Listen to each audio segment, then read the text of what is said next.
Hello बच्चों, नमस्कार। स्वागत है आपका हमारे इस यूट्यूब चैनल मैथ गुरु 07 में।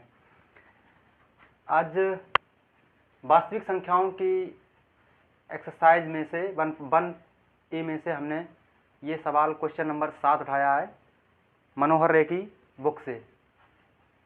इस प्रकार जब क्वेश्चन आ जाता है तो वहाँ पे बच्चों को बहुत प्रॉब्लम होती है सॉल्व करने में इसको। तो इसको हम कैसे सॉल्व करेंगे आप देखते जाइए। इसमें जो है क्या तरीका लगाएंगे सॉल्व करने में। जब इस प्रकार क्वेश्चन मिल जाए, इस प्रकार के और क्वेश्चन होते हैं उसमें धन पूर्णांक पूछता है और कहीं कहीं तो घन वाला भी क्वेश्चन होता है। इसमें धन पूर्णांक पूछा है ना कि वर्ग, ठीक है, वर्ग वाला। ये सिंपल क्वेश्चन है इसमें।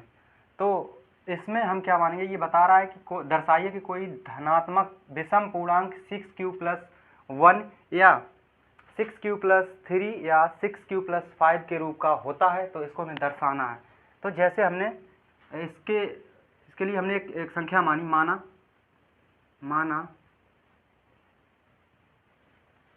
a कोई धनात्मक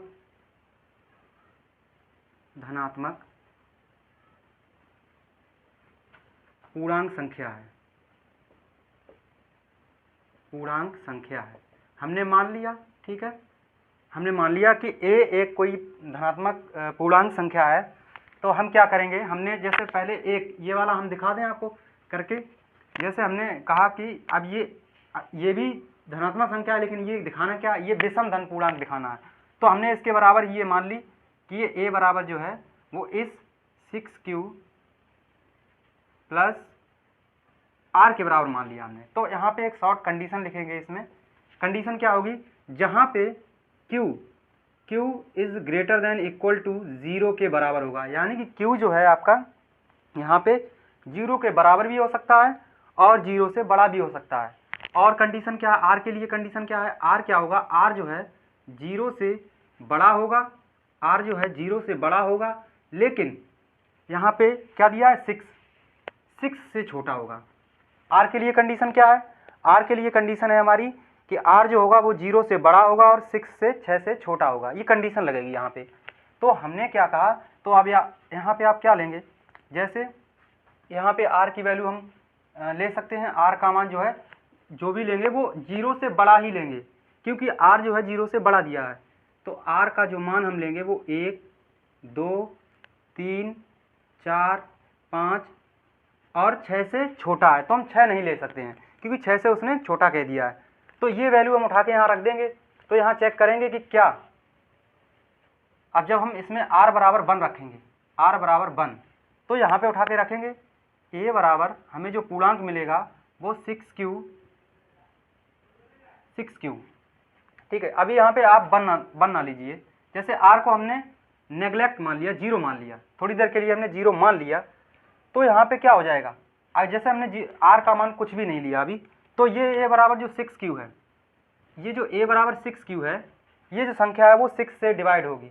वो क्या होगी, 6 से। यहाँ पे q का कोई भी मान लेने हम, क्योंकि 0 से जब q का मान हम लेंगे 0 से बड़ा बराबर भी, तो जो भी संख्या है, जैसे 0 लेंगे तो कोई और संख्या आएगी, और 1 लेंगे तो यहाँ पे 6 एकन 6, तो यहाँ पे 6 आएगा, 6 आएगा, तो वो संख्या 6 से डिवाइड होगी, 6 से विभाजित होगी। तो अब ये आप क्या कह सकते हैं इसको, अगर 6 से डिवाइड है तो ये एक सम पूर्णांक होगा। ये क्या होगा, ये एक सम पूर्णांक होगा। पहली बात, अगर हम r की कंडीशन यहाँ पे लगा दें, r का मान उठा के रख दें इसमें, तो दूसरा हमें क्या मिलेगा, दूसरा हमें मिलेगा पूर्णांक, वो मिलेगा a is equal to 6q+1। तो यहाँ पे r की वैल्यू हमने क्या ले ली, 1 ले ली। ये r बराबर यहाँ पे 1 ले लिया। तो आपको पता है कि जो 6q है, 6q जो है, क्योंकि 6q 6 से विभाज्य है, ठीक है। लेकिन इसमें जो 1 जुड़ा हुआ है, ये एक विषम संख्या दे देगा, क्योंकि 6q तो 6 से डिवाइड हो जाएगा। 6q एक सम पूर्णांक होगा, लेकिन यहाँ पे 1 जो ऐड हो जाएगा वो एक संख्या विषम बना देगा।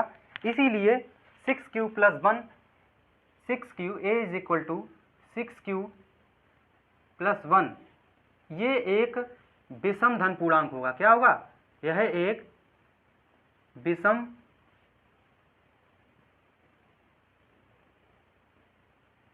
धन पूर्णांक होगा, धन पूर्णांक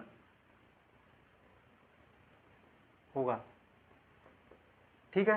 अब इसके ही अपोजिट क्या, अब इसके ही बराबर अभी हमने 6q + 1 एक विषम धन पूर्णांक निकाला और ये सम धन पूर्णांक आएगा।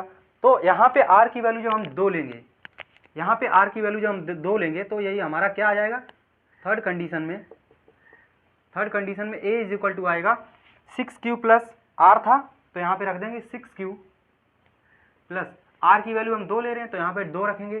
फिर से 6q जो है वो एक सम, आपने माना है सम पूर्णांक होगा। अब यहाँ पे 6q तो सम पूर्णांक है, लेकिन 2 उसमें और जुड़ेगा तो 2 भी सम संख्या है।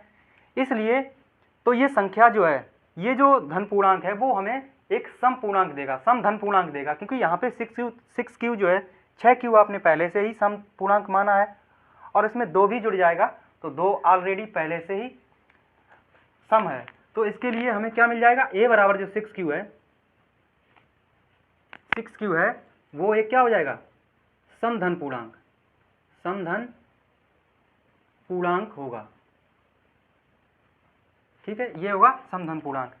ऐसे ही फोर्थ कंडीशन में जब हम चलेंगे तो जब हम a बराबर 3 लेंगे तो ये क्या हो जाएगा, 6q + 3। अब आप बताइए कि 6q आपने क्या लिया, सम पूर्णांक। 6q तो यहाँ पे सम पूर्णांक है, लेकिन यहाँ पे 3 जो है वो एक विषम संख्या है और ये इसमें जुड़ जाएगी तो एक विषम संख्या ही तो मिलेगी। अतः हमें ये भी एक पूर्णांक जो मिलेगा वो क्या होगा, वो एक विषम धन पूर्णांक होगा। क्या होगा, विषम धन पूर्णांक। ठीक है। अब ऐसे ही करके हम r का मान लेते जाएंगे। अब इसी प्रकार फिफ्थ नंबर में हमें क्या मिलेगा, a बराबर 6q + 4 लेंगे तो ये भी ये क्या मिलेगा, ये हमें समधन मिल जाएगा, समधन पूर्णांक होगा।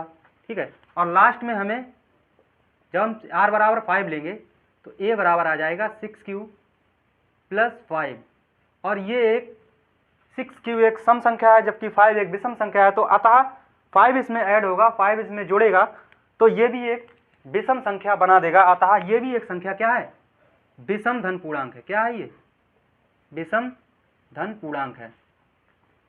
ठीक है। तो आपने क्या देखा, आपने देखा कि ये क्या देखा आपने कि जो ये हैं a बराबर 6q + 1, a बराबर 6q + 3, a बराबर 6q + 5, ये सभी संख्याएं क्या होंगी, ये सभी संख्याएं विषम धन पूर्णांक होंगी। क्या होंगी, विषम धन पूर्णांक होगी। आया समझ में आपको? तो आपको क्या देखना है, सिर्फ और सिर्फ जब हम r का मान उठा के इसमें रखेंगे, क्योंकि आपने यहाँ पे a बराबर 6q जो है वो सम धन पूर्णांक मान लिया है, तो आपने इस पूर्णांक को माना क्या है, 6q + r। तो r की कंडीशन क्या है, r जो है वो 0 से बड़ा है और 6 से छोटा है। तो r को हम क्या ले लेंगे, r का मान ले लेंगे 1 2 3 4 5 तक, इसमें उठा के रखेंगे तो जो मान पहले से सम देगा वो हमारा समधन पूर्णांक बन जाएगा, और जो पहले से 3 जैसे कोई भी मान हमने उठा कर रख दिया इसमें तो वो विषम है, तो वो भी विषम धन पूर्णांक ही बना देगा। तो आपको ये क्वेश्चन सॉल्व कैसा लगा आप हमें बता सकते हैं। Thank you.